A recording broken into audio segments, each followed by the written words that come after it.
Welcome to Yoyo Foods PH. Today, we're making a refreshing Yoyo Lychee Yogurt Fruit Tea.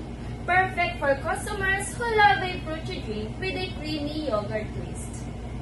For a 22-ounce serving cup, we'll use a 30 ml of Yoyo Lychee syrup with pulp, 15 ml of Yoyo yogurt syrup, and 200 ml of base, either jasmine green tea base or water base. A full cup of ice, and your desired sinkers like fruit jelly, basil seeds, or nata de coco. To prepare, combine the lychee syrup with pulp, yogurt syrup, and your 200 ml of tea or water base in a shaker and mix well.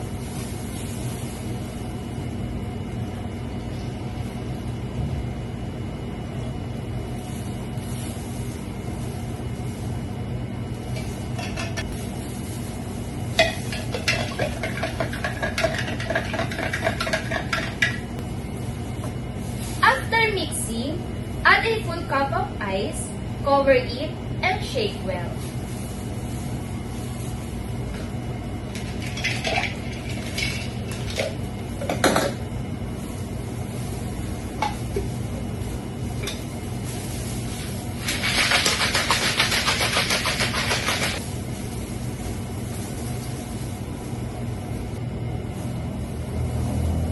Pour into your cup.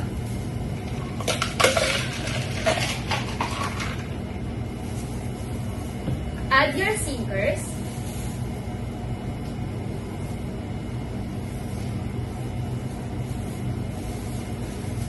And it's ready to enjoy! A sweet, tangy, and refreshing lychee yogurt drink only from Yoyo Foods PH. Level up your menu with Yoyo ingredients. Follow us for more recipes, tutorials, and business ideas.